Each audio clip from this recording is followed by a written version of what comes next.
चलिए शुरू करते हैं प्रश्नावली 6.1 जो संबंधित है हमारे त्रिभुज चैप्टर से। तो इसमें क्लासेस में हम कॉन्सेप्ट आपको बता चुके हैं, अब सीधे सवाल जवाब होगा, थोड़ा बहुत बात आपको समझाएंगे। तो सभी वृत्त क्या होते हैं, सर्वांगसम होते हैं कि समरूप होते हैं? तो मैंने बता रखा है कि सर्वांगसम का मतलब होता है एक के ऊपर एक। जैसे 1 रुपये का प्रत्येक सिक्का जब उसको आप रखेंगे एक ऊपर को एक तो वो खुद को ढक लेगा, तो वैसी स्थिति को कहते हैं सर्वांगसम।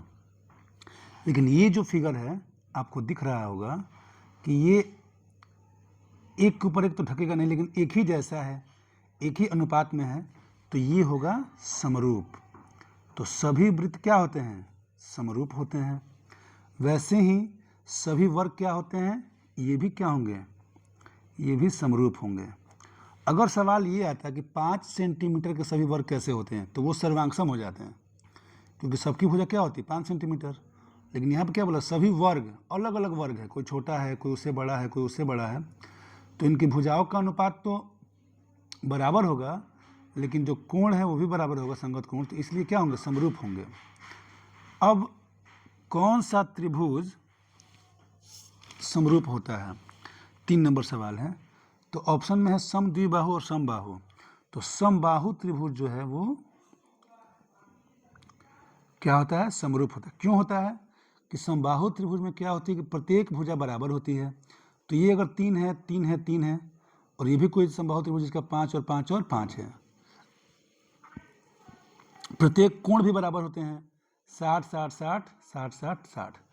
तो समरूप होने का जो नियम है वो कहता है कि संगत भुजाओं का अनुपात, अगर ये भुजा 3 है, ये 5 है, तो अनुपात क्या हो गया, 3/5। वैसे इसका क्या होगा, 3/5। इसका क्या होगा, 3/5। तो संगत भुजा का अनुपात तो बराबर हो गया। और संगत कोण बराबर होना चाहिए। देखिए ये भी 60 है तो ये 60 है, ये 60 है तो ये 60 है, ये 60 है तो ये 60 है, यानी कि भुजाओं का अनुपात बराबर है और संगत कोण बराबर है। इस प्रकार हम कह सकते हैं कि प्रत्येक समबाहु त्रिभुज समरूप होते हैं। सवाल नंबर 4 क्या कह रहा है, भुजाओं की समान संख्या वाले 2 बहुभुज समरूप होते हैं यदि उनके संगत कोण, तो संगत कोण जब बराबर होगा तभी समरूप होंगे, बराबर नहीं होगा तो समरूप नहीं होंगे। संगत कोण का मतलब क्या है कि अगर ये 40 है तो ये भी क्या होना चाहिए, 40। ये अगर 80 है तो ये भी क्या होगा, 80। ये 60 है तो ये भी क्या होगा, 60। तो मतलब एक सिद्धांत को तो ये फॉलो कर लिया, जो एक उसका गुण है कि संगत कोण बराबर होना चाहिए। अब क्या है कि संगत भुजाओं का अनुपात, तो ए बी क्या है, 3 है, तो ये क्या है, पी क्यू 6 है, तो 3/6। ये बराबर होना चाहिए 4/8, 5/10। तो सब क्या आ गया, 1/2, 1/2, 1/2, यानी उनकी संगत भुजा क्या होती हैं, समानुपाती। क्या होती हैं, समानुपाती। और संगत कोण बराबर, तो क्या हो जाएगा, समरूप।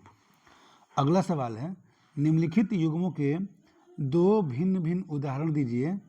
पहला क्या है, समरूप आकृतियां। तो समरूप आकृतियां मतलब यही फिर समबाहु त्रिभुज आप ले सकते हैं। तो ये क्या है, समरूप है। क्यों, क्योंकि संगत कोण क्या है, बराबर है, और भुजाओं का अनुपात देख लीजिए, अगर ये क्या है 1/2 हो गया, ये 1 है तो ये क्या है 2, ये 1 है तो ये क्या है 2, ये 1 है तो क्या हो गया 2। तो संगत भुजाओं का अनुपात क्या है, बराबर है, और संगत कोण भी क्या है, बराबर है, तो ये क्या हो जाएगा, समरूप। वैसे ही ये 2 जो फिगर है इसमें आप चूंकि प्रत्येक कोण 90 डिग्री का है, आप इसको आयत समझ सकते हैं, आमने सामने की भुजाएं बराबर हैं।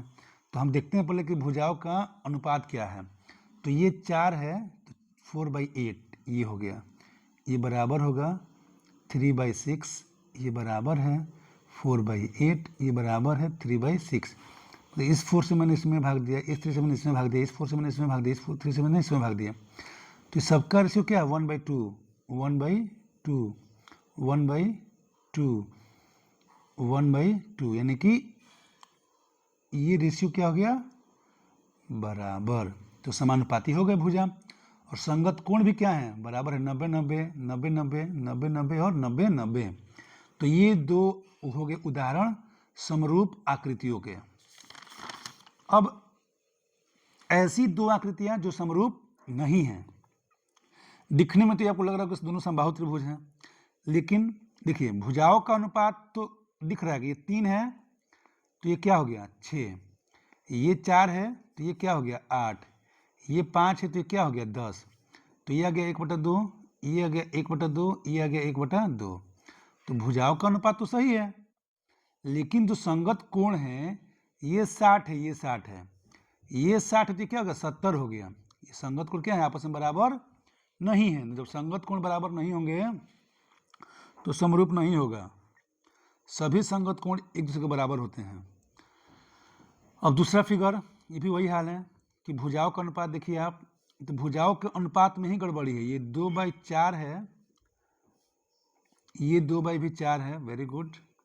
ये 2 क्या हो गया 5 हो गया, तो ये अनुपात क्या हो गया गड़बड़ हो गया, तो ये समरूप नहीं होंगे। सब अनुपात बराबर चाहिए और सभी संगत कोण बराबर होंगे तब जाके क्या होगा समरूप।